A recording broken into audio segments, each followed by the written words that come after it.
Well, hello, all of my students. I hope you're having a fantastic day and welcome to another episode of Improved English Podcast. I am your host, Jay, and this is episode number 15. So I did not do an episode on last week because I was sick. I wasn't feeling well for a few days and I just wanted to get some rest. But I'm so thankful that I have the opportunity to start another episode and help you with your English comprehension, vocabulary, and your fluency. So we're going to pull a story from the news on today's episode, and we're going to go through and learn some new vocabulary and some phrases and talk about this story. Make sure you check out some of the links down in my description so you can study some of my other English lessons to help improve your English. One in particular is my Parlay with Jay channel, where I help strengthen your English listening skills. So you can take a screenshot and scan the QR code, share it with a friend, or just check out the link in the description. Now, let me say this. I thought this was somewhat funny because I did a story last week on my Parlay with Jay channel, and I was talking about a kid who got stung by a wasp. How about on yesterday when I was out in the yard, okay, I got stung by a bee. I mean, really, did the bee hear my story and got upset and came and stung me? Stung me right here above my eye. Thankfully, he didn't sting me in my eye.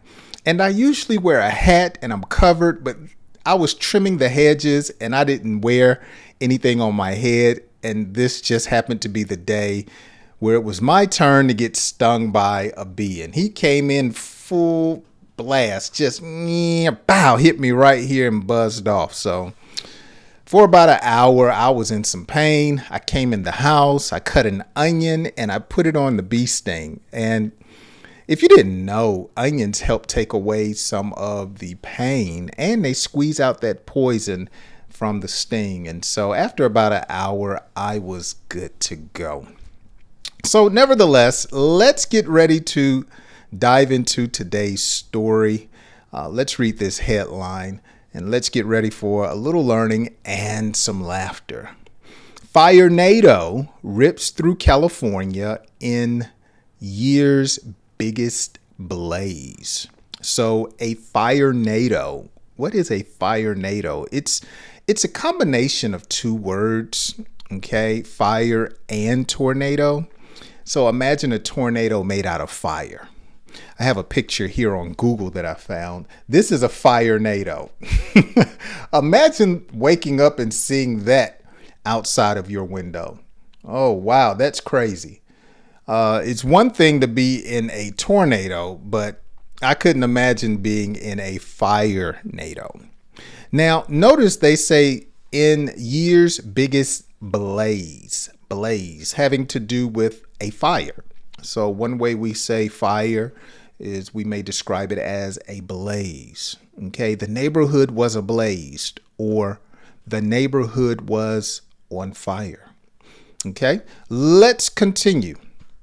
A rare fire tornado has ripped through bushland in Northern California as the state's largest wildfire this year doubled in size overnight and burned out of control.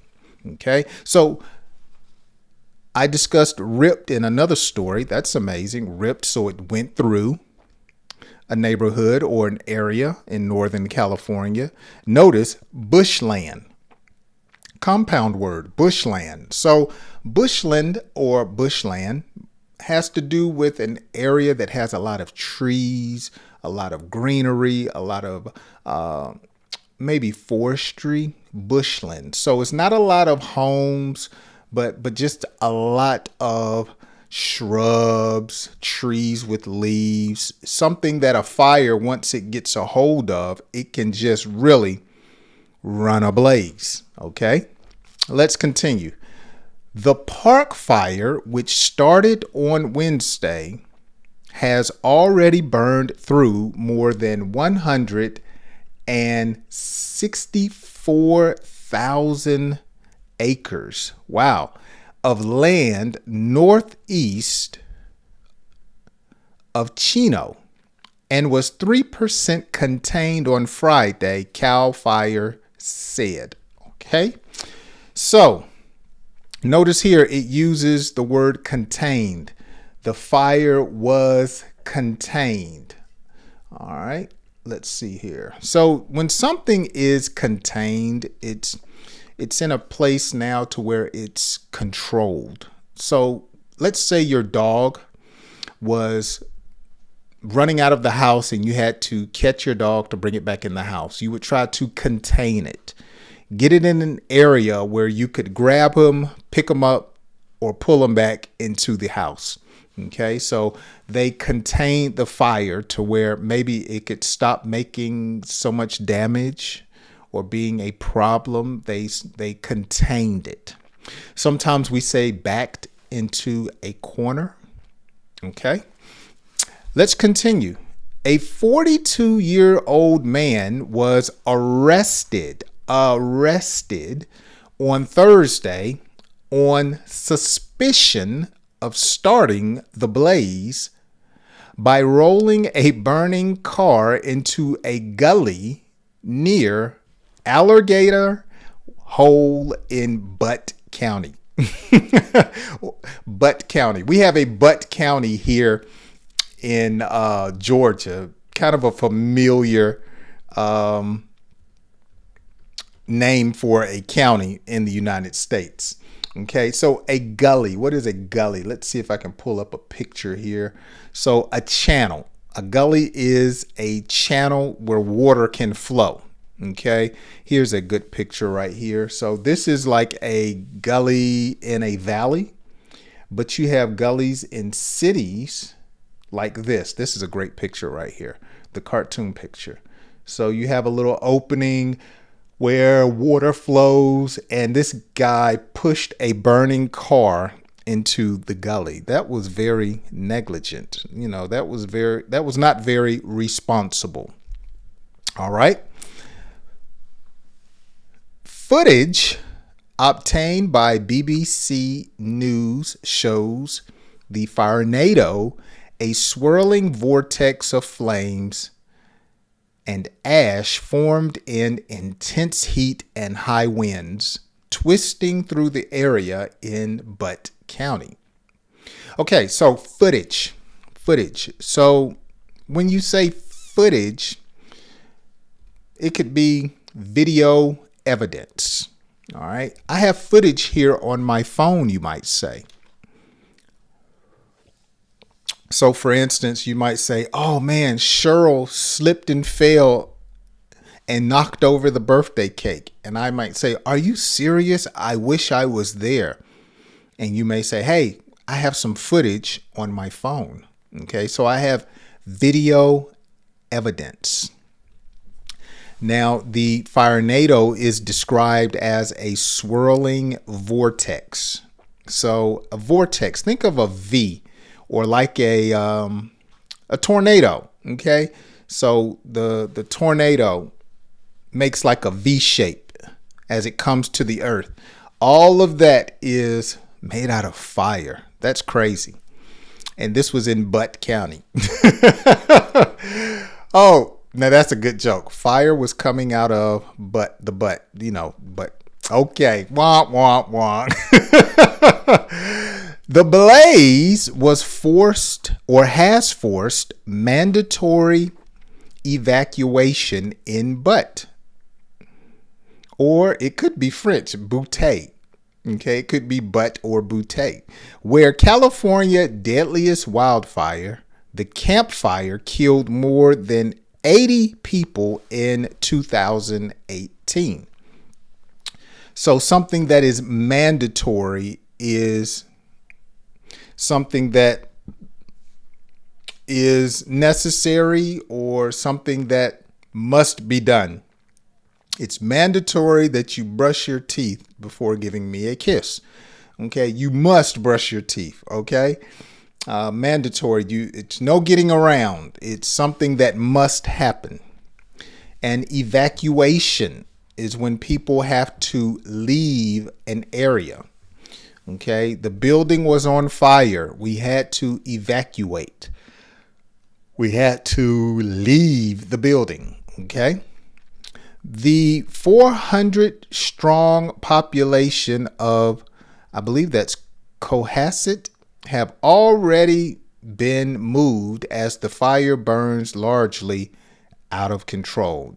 Okay, that's not a large city, only 400 people there, so that's a small rural town. But notice, before the fire moved or burned largely out of control.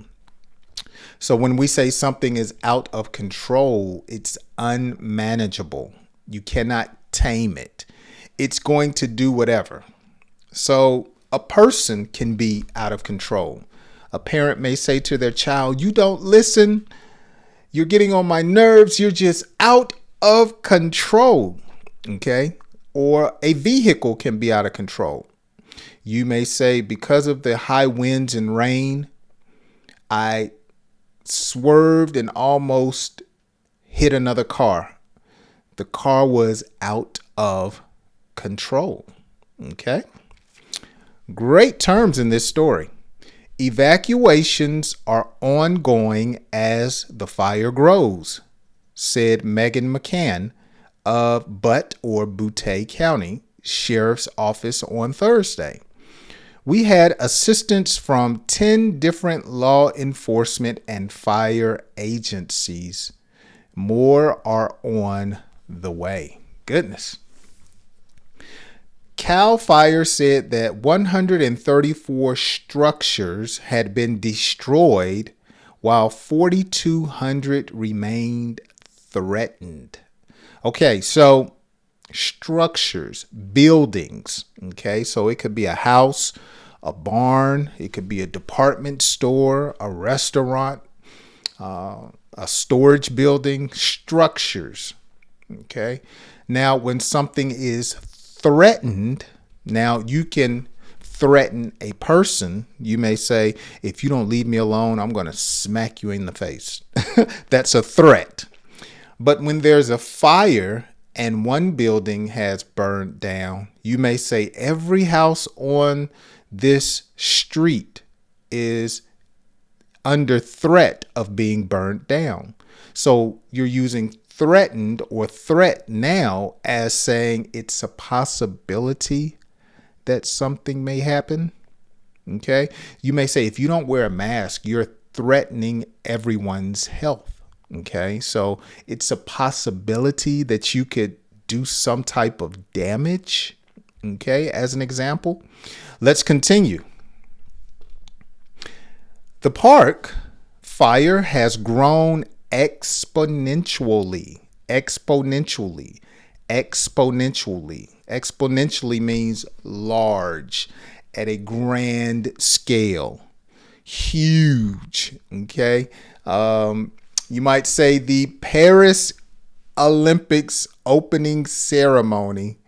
Let's see, how could I use exponential in a sentence talking about the Olympics? Especially that opening ceremony.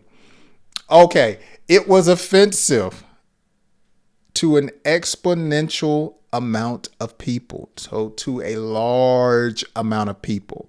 A lot of people found the opening ceremony to be very offensive and people were outraged. Okay, let's continue. Since it sparked on Wednesday, growing from about 1,400 acres on Wednesday near Chino, California, spreading about 45,500 acres by Thursday to California's Central Valley before tripling in size by Friday. Okay, so remember, earlier it was small. Then it doubled in size. Now it says that it tripled in size. So that's exponential growth. That's huge growth. Okay. To triple in size is a big deal. The National Weather Service issued a red flag warning for northern Sacramento Valley and warned high winds and low humidity on Friday could combine to cause new fire starts and ongoing wildfires to grow rapidly and dangerously in size and intensity. Wow. So a red flag warning. So a red flag warning is letting the general public know that something is very serious. Okay, there's impending danger. So when you go to the beach and the tide is high or there's lightning, then the lifeguards will put out a red flag warning, telling everyone that it's dangerous to be in the water. Okay, there's a threat of harm. If the lifeguard sees a shark fin sticking out of the water, there'll be a red flag warning. Get your tail out of the water because there's a shark sighting. Okay. Have you ever been in a fire? Wow. I know years ago when I went to Las Vegas, the fires from California were so bad that the smoke, I remember they were talking about how the smoke was making the air dangerous to breathe, and the smoke had made its way all the way over to Nevada. That's as close as I've been to being in a fire, and the air was very thick and hard to breathe. The LA Times reported that the fire was threatening to engulf the Ishai Wilderness, if that's how you pronounce it, and Lacine Foothills. So when something is engulfed, it's swallowed. Okay. The dolphin, let's see, engulf, to swallow. I'll just leave it at that. I'm trying to think of how can I use engulf in a sentence. Okay, not gulp, but engulf. Let's take me a second to try to figure that out. That's a great challenge. I can't think of anything right off the top of my head. Let's see.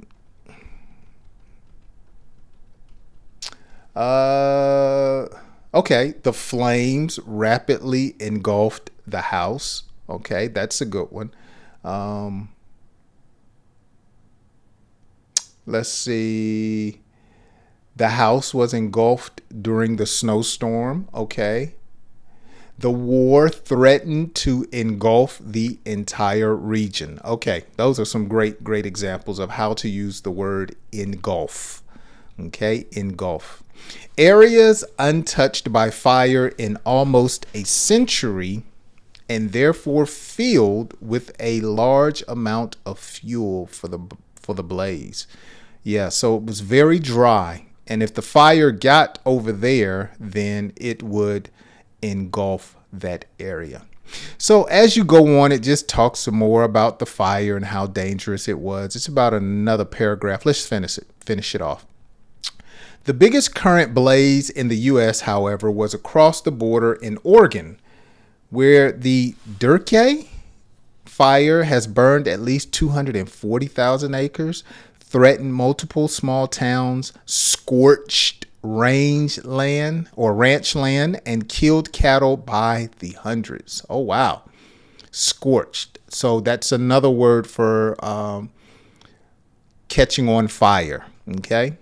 Canada is also battling large wildfires, one of which has destroyed up to half of the historic town of Jasper in Alberta and large areas of the Jasper National Park. Rain on Friday aided the hundreds of firefighters called into battle the blaze. Oh, that's great. So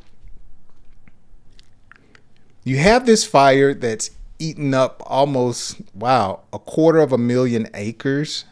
And thankfully, they had water from the rain to come in and to assist them. But that is wild there. So we have learned so many different words today. Firenado, bushland. What else have we learned? Contained, gully. Let's see. I'm going through the article again. Mandatory, evacuations. Oh, yeah, we've done good today. Threatened, exponential, out of control.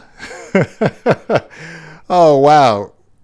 We've hit at least 10 vocabulary words today. Engulfed, scorched, and let's see, ablazed. Yeah, ablaze. So excellent, excellent, excellent job. So make sure you practice those vocabulary words. I did not write them out, but I did go back and talk about them. Maybe I can find a story about Canada because my sister just got back from Alaska and she said she enjoyed it. Okay, if you've been to Alaska or you're from Alaska, let me know down in the comments section. And have you ever been in a fire? Hopefully the answer is no, but let me know down in the comments section. Well, that's going to do it for today's episode. Thanks for hanging out with me. I hope you join me on next week's episode. Hope to see you then.